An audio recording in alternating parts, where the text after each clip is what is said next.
بسم اللہ الرحمن الرحیم۔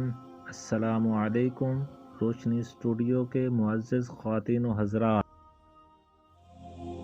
عزیزان گرامی، آج کا جو موضوع ہے وہ ہے حضرت شموئیل علیہ السلام کی ولادت و بعثت اور تابوت سکینہ۔ آپ علیہ السلام انبیاء بنی اسرائیل میں سے ہیں۔ بعثت کے بعد آپ نے بنی اسرائیل کی ہدایت کا فریضہ سر انجام دیا۔ حکم الہی سے طالوت کو بنی اسرائیل کا بادشاہ مقرر کیا اور بنی اسرائیل کو تباہ و برباد کرنے والے جالوت کے خلاف جہاد میں شرکت فرمائی۔ حضرت موسیٰ علیہ السلام کے بعد جب بنی اسرائیل کی اعتقادی و عملی حالت خراب ہو گئی اور وہ عہد الہی کو فراموش کر کے بت پرستی میں مبتلا ہو گئے، سرکشی اور برے افعال انتہا کو پہنچ گئے، تو ان پر جالوت اور ان کی قوم عمالقہ کو مسلط کر دیا گیا۔ جالوت ایک نہایت جابر بادشاہ تھا اور اس کی قوم کے لوگ مصر و فلسطین کے درمیان بحر روم کے ساحل پر رہتے تھے۔ انہوں نے بنی اسرائیل کے شہر چھین لیے، ان کے لوگ گرفتار کیے اور ان پر طرح طرح کی سختیاں کیں۔ اس زمانہ میں بنی اسرائیل میں کوئی نبی موجود نہ تھے۔ خاندان نبوت میں صرف ایک خاتون حاملہ تھی۔ ان کے ہاں بیٹے کی ولادت ہوئی جن کا نام شموئیل رکھا گیا۔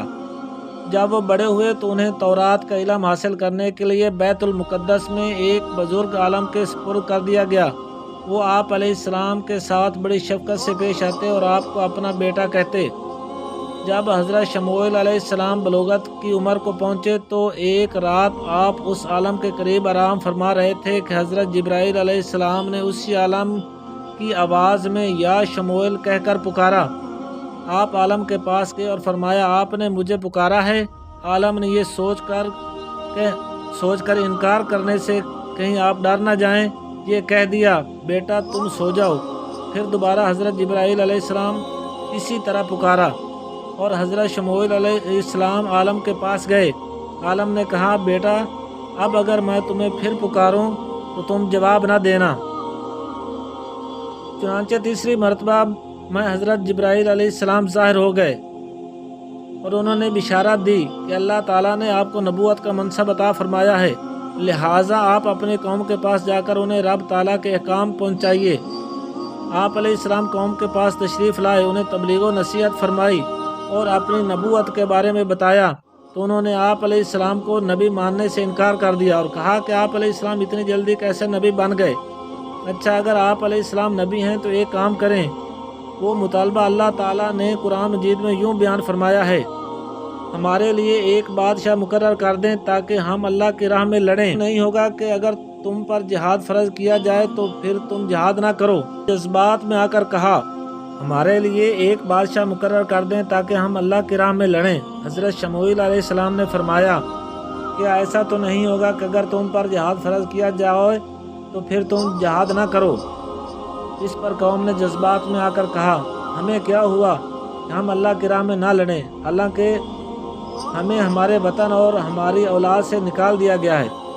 یہ سن کر حضرت شموئیل علیہ السلام نے بارگاہ الہی میں دعا کی تو ان کی درخواست قبول فرماتے ہوئے اللہ تعالیٰ نے ان کے لیے ایک بادشاہ مقرر کر دیا اور انہیں جہاد کا حکم دیا، لیکن بعد میں وہی ہوا جس کا اندیشہ آپ علیہ السلام نے ظاہر فرمایا تھا، یعنی بنی اسرائیل کی ایک بہت معمولی تعداد جہاد کے لیے تیار ہوئی اور بقیہ سب نے منہ پھیر لیا۔ پاک میں ہے، تو پھر جب ان پر جہاد فرض کیا گیا تو ان میں سے تھوڑے سے لوگوں کے علاوہ بقیہ نے منہ پھیر لیا، اور اللہ ظالموں کو خوب جانتا ہے۔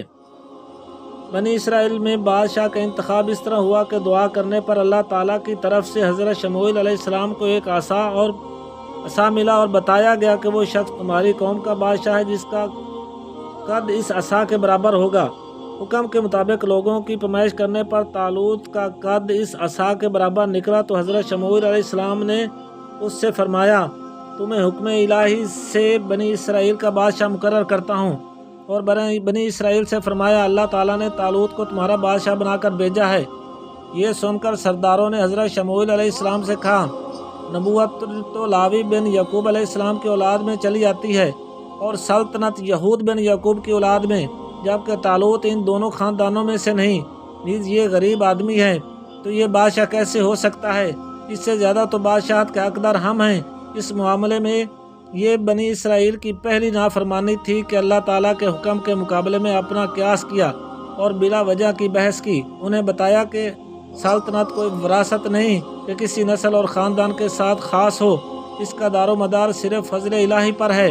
طالوت کو تم پر اللہ تعالیٰ نے بادشاہ مقرر کیا ہے، نیز وہ علم و قوت میں تم سے بڑھ کر ہے، اور چونکہ علم اور قوت سلطنت کے لیے بڑی معاون ہوتے ہیں، اور طالوت اس زمانے میں تمام بنی اسرائیل سے زیادہ علم رکھتا ہے اور سب سے زیادہ جسیم اور توانا بھی ہے، اس لیے وہی بادشاہت کا مستحق ہے۔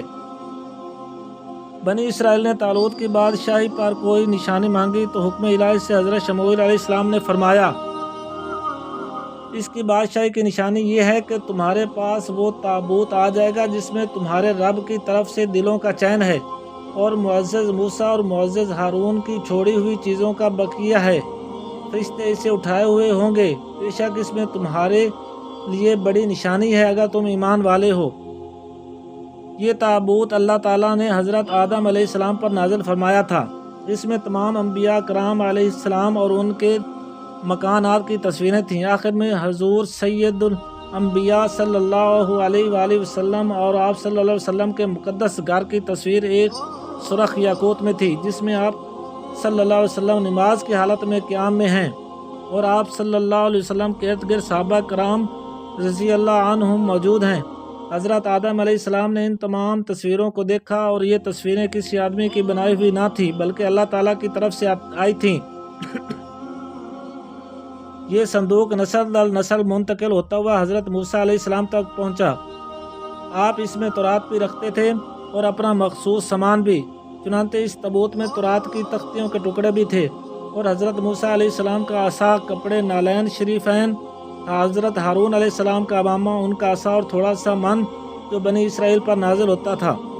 حضرت موسیٰ علیہ السلام جنگ کے موقع پر اس صندوق کو آگے رکھتے، جس سے بنی اسرائیل کے دل پر سکون رہتے تھے۔ آپ علیہ السلام کے بعد یہ تابوت بنی اسرائیل میں چلتا آیا۔ جب انہیں کوئی مشکل درپیش ہوتی تو یہ تابوت سامنے رکھ کر دعائیں کرتے اور کامیاب ہوتے، دشمنوں کے مقابلے میں اس کی برکت سے فتح پاتے۔ جب بنی اسرائیل کی حالت خراب ہوئی اور ان کی بد عملی بہت بڑھ گئی اور اللہ تعالیٰ نے ان پر عمالقہ کو مسلط کیا تو وہ ان سے تابوت چھین کر لے گئے۔ انہوں نے اس سے نجس اور گندے مقامات میں رکھا اور اس کی بے حرمتی کی۔ ان گستاخیوں کی وجہ سے عمالقہ کے لوگ طرح طرح کے امراض و مصائب میں مبتلا ہو گئے۔ ان کی 5 بستیاں ہلاک ہو گئیں، اور انہیں یقین ہو گیا کہ تابوت کی توہین و بے ادبی ہی ان کی بربادی کا باعث ہے۔ چنانچہ انہوں نے تابوت ایک بیل گاڑی پر رکھ کر بیلوں کو چھوڑ دیا، اور فرشتے اسے بنی اسرائیل کے سامنے طالوت کے پاس لائے۔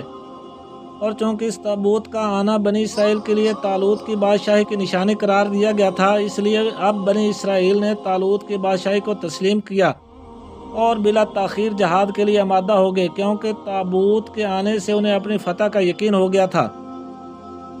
طالوت نے بنی اسرائیل میں سے 70,000 جوان منتخب کیے، جن میں حضرت داؤد علیہ السلام بھی تھے۔ طالوت اپنے لشکر کو لے کر بیت المقدس سے روانہ ہوا۔ چونکہ بنی اسرائیل کا یہ سفر جہاد سخت گرمی میں تھا، اس لیے جب گرمی کی وجہ سے ان مجاہدین کو سخت پیاس لگی تو طالوت نے ان سے کہا، بے شک اللہ تعالیٰ ایک نہر کے ذریعے آزمانے والا ہے، تو جو اس نہر سے پانی پیے گا وہ میرا نہیں ہے، اور جو نہ پیے گا وہ میرا ہے، سوائے اس کے کہ جو ایک چلو اپنے ہاتھ سے بھر لے۔ طالوت نے یہ سب کچھ حضرت شموئیل علیہ السلام پر اترنے والی وحی کی بنا پر کہا تھا، اور اس میں حکمت یہ تھی کہ شدید پیاس کے وقت جو حکم کی تعمیل پر ثابت قدم رہا وہ آئندہ بھی ثابت قدم رہے اور سختیوں کا مقابلہ کر سکے گا، اور جو اس وقت اپنی خواہش سے مغلوب ہو کر نافرمانی کرے گا وہ آئندہ کی سختیوں کو کیسے برداشت۔ قصہ مختصر، جب وہ نہر آئی تو اکثر لوگ جی بھر کر پانی پینے کے سبب امتحان میں ناکام ہو گئے۔ صرف 313 افراد ثابت قدم رہے، پیاس کی شدت پر صبر کیا اور ایک چلو پر گزارا کر لیا۔ اس سے ان کے قلب و ایمان کو قوت حاصل ہوئی، جبکہ جی بھر کر پینے والوں کے ہونٹ سیاہ ہو گئے۔ پیاس مزید بڑھ گئی، دلوں میں بزدلی بیٹھ گئی، اور جب انہوں نے جالوت کے لشکر کی تعداد و طاقت دیکھی تو کہنے لگے، ہم میں آج جالوت اور اس کے لشکروں کے ساتھ مقابلے کی طاقت نہیں، لیکن ان کے برعکس لقائے ربانی اور رضا الہی کے مشتاق بندوں نے عرض کی، بہت دفعہ چھوٹی جماعت اللہ کے حکم سے بڑی جماعت پر غالب آئی ہے اور اللہ صبر کرنے والوں کے ساتھ ہے۔ پھر جب دونوں لشکر آمنے سامنے آئے تو لشکر مومنین کے ثابت قدم مجاہدوں نے بارگاہ الہی میں دعا کی، اے ہمارے رب، ہم پر صبر ڈال دے اور ہمیں ثابت قدمی عطا فرما اور کافر قوم کے مقابلے میں ہماری مدد فرما۔ میدان جنگ میں جالوت نے بنی اسرائیل سے مقابلہ کرنے والا طلب کیا تو وہ اس کی قوت و جسامت دیکھ کر گھبرا گئے، کیونکہ وہ بڑا جابر، قوی، شاذور، عظیم الجثہ اور قد آور تھا۔ جالوت نے اپنے لشکر میں اعلان کیا کہ جو شخص جالوت کو قتل کر دے میں اپنی بیٹی اس کے نکاح میں اور آدھی سلطنت اسے دے دوں گا، مگر کسی نے اس کا جواب نہ دیا۔ طالوت نے حضرت شموئیل علیہ السلام سے عرض کی کہ بارگاہ الہی میں دعا کریں۔ آپ علیہ السلام نے دعا کی تو بتایا گیا کہ حضرت داؤد علیہ السلام جالوت کو قتل کریں گے۔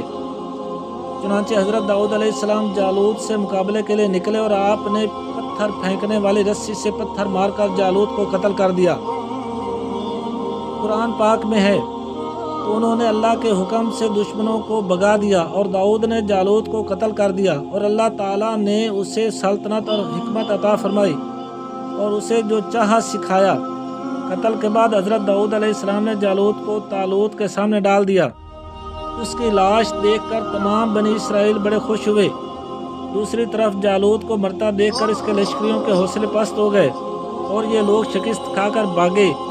یوں کفر کا زور ٹوٹا اور اہل ایمان کو غلبہ حاصل ہو گیا۔ اس کے بعد حسب وعدہ طالوت نے حضرت داؤد علیہ السلام کو آدھی سلطنت دی اور اپنی بیٹی کا نکاح آپ کے ساتھ کر دیا۔